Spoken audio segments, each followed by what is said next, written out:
जी। तो सर अभी हम अपने प्रिडिक्शंस के ऊपर आते हैं, साथ में आपसे पूछेंगे कि किस तरह से हम स्पिरिचुअल वे में उनकी रेमेडीज कर सके। की डोमेन्स लेते हैं, जैसे रिलेशनशिप हो गया, हमारे ओवरऑल हमारे भारत के लिए हो गया कि कैसा रहेगा 2026। तो सबसे पहले सा मेरा क्वेश्चन यही है कि भारत के लिए 2026 में सबसे बड़ा स्पिरिचुअल चैलेंज या अपॉर्चुनिटी आपको क्या दिख रही है? अगर स्पिरिचुअल लेवल पर कहो तो सबसे बड़ी बात है कि इस मॉडर्न वर्ल्ड में स्पिरिचुअलिटी को फिट करना ये सबसे बड़ा चैलेंज है। जी। इस मॉडर्न वर्ल्ड में स्पिरिचुअलिटी, वैदिक ज्ञान कहाँ से, क्योंकि बातें वो पुराने ढंग से कही गई थी, बिल्कुल। वो फिट करना सबसे बड़ा चैलेंज है। जी। अच्छा, यही अपॉर्चुनिटी भी है। अगर किसी व्यक्ति में अगर थोड़ा सा भी सही सही ज्ञान लगाया जाए और मॉडर्निटी के साथ, मॉडर्न टाइम के साथ अगर वैदिक ज्ञान को कनेक्ट करके लोगों के सामने परोसा जाए, ना this is the best opportunity. Challenge भी है और वही चैलेंज अपॉर्चुनिटी भी है। अवेकन होने का बहुत गोल्डन गोल्डन समय है यहाँ पर। और ये जो चीज है कि अगर कोई व्यक्ति कनेक्ट कर पाए, देखो मैंने अभी सूर्यदेव की बात करी, बात बहुत छोटी सी है ये वाली, लेकिन अब उसको थोड़ा सा मैंने बेसिक चीजों से कनेक्ट करके बताया है ना। अब मैं नहीं कह रहा हूँ कि अब इसी तरह हमारी जो बाकी ट्रेडिशंस हैं, एक बार उन ट्रेडिशंस पर जाएं और देखिए एक एक जो ट्रेडिशन क्या वो आज के टाइम में वैलिड है, और आज अगर मैं उस चीज को मॉडर्न वे में लोगों के सामने पेश करूं तो वो कैसा रहेगा। बहुत सी बात है, जैसे सुबह उठ के अपने बड़ों के पैर छूना, स्पेशली फादर सूर्य, फादर सूर्य के प्रतीक है, तो है ना, कितनी बेसिक सी बात है। सूर्य देव से कनेक्ट होना, अपनी पुरानी परंपराएं बरकरार रखना। आज भी जब हम दूसरों के सामने, हमने देखा कि कई बार जैसे हमारे आदरणीय मोदी जी अपनी माँ के जो है चरण छूते थे, उनके पैर छू के, कितनी बड़ी बात लगती है ना। बिल्कुल। ये आदर्श कहाँ चले गए? इन आदर्शों को एस्टैब्लिश करने का समय, क्योंकि हम विश्व गुरु बनने जा रहे हैं, है ना। 2026 से हम समझो, शुरुआत तो बहुत पहले हो चुके हैं, लेकिन फिर भी समझो एक मिड वे मार्क हमने क्रॉस कर लिया। अगर मैं 2020 से बात करूं अवेकनिंग की, तो 2030 तक जाते जाते मैंने मिड वे मार्क क्रॉस कर लिया।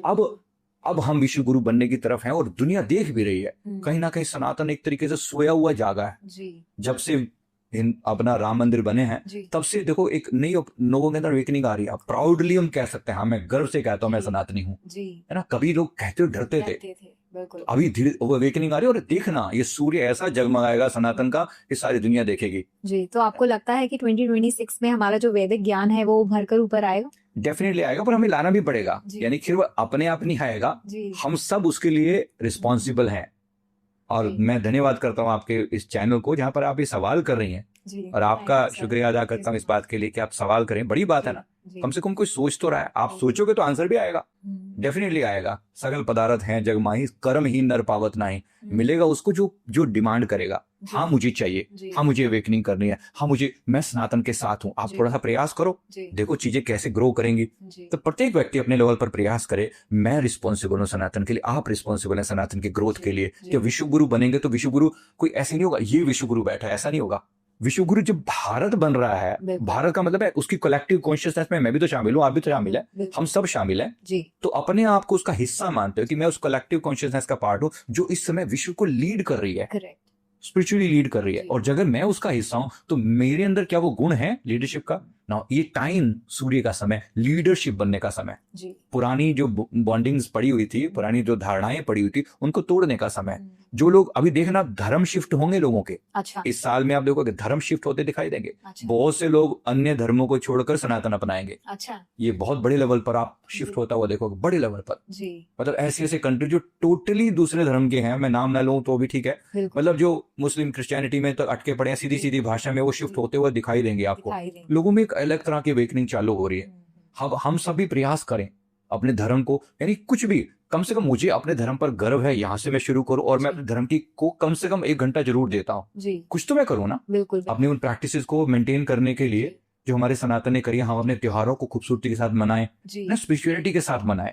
कोई एक फेक सा वो ना रह जाए ऊपर से। कोई भी त्योहार आ रहा है, अवेकनिंग का त्योहार है, हमारा हर त्योहार पर अवेकनिंग है। बाकी जितने त्योहार देख लो, दिवाली है हमारी होली है, कुछ अवेकनिंग लेकर आ रही है। ऐसी घटना घटी थी जिसके कारण फाइनली धर्म की स्थापना हुई, है ना। सारी बातें घूम फिर के सब त्योहारों को सेलिब्रेट करना और अपने अंदर स्पिरिचुअलिटी को लेकर आना। बिल्कुल। कोई एक दिन भारत उदय अपने आप नहीं हो जाएगा, मैं उदय होगा, मेरा भी साथ उदय होगा, आपका भी उदय साथ होगा, तब हम उस लेवल पर ला सकेंगे। तो सब प्रैक्टिस करें, कम से कम, ज्यादा नहीं तो पांच जो है चौपाई रामचरितमानस की डेली पढ़ी जा सकती है, कोई बड़ी बात नहीं है ना। इसी प्रकार से 2 श्लोक या 1 श्लोक, चलो, श्रीमद् भागवत गीता का डेली पढ़ा जा सकता है। अगर इतना ही कोई कर ले, ये दो हमारे मुख्य ग्रंथ हैं, तो हमने बहुत कुछ कवर कर लिया। और अपनी पुरानी प्रैक्टिस को प्यार से स्वीकार करते, सूर्यदेव को जल अर्पण करना, मैंने कहा बेसिक सी बात है, माता पिता के चरण छूना, अपने जीवन साथी का, स्त्रियों का सम्मान करना, एतत् नार्यन्तु पूज्यन्ते रमन्ते तत्र देवताः, सदा सुनते आए हैं। अब उसको प्रैक्टिकल करिए ना, लोगों को दिखे कि हाँ भारत के पास वो सारी पावर्स मौजूद हैं कि सच में विश्व गुरु बनने लायक है। सिर्फ टैग नहीं लग जाएगा जहां विश्व गुरु बन चुका है, नहीं, ऐसा नहीं होगा, हम सबके करने से होगा। कलेक्टिवली अगर हम सब उस पे काम करेंगे तो डेफिनेटली। और 2026 आपको वो सारी अपॉर्चुनिटी देने वाला है कि आप करो अभी। जी। अभी भी हम देखते हैं, आप ग्लोबल लेवल पे भी देखिए, बहुत लोग बाहर के भी यहाँ से आकर योग सीख कर जाते हैं और वहाँ पे सिखाते हैं। एंड इनफैक्ट वो बोलते हैं दैट जो हमारा सनातन धर्म है, it is not only mayor small things, ये बहुत डीप है। बहुत डीप है, वो लोग समझते हैं, नहीं समझने की जरूरत है।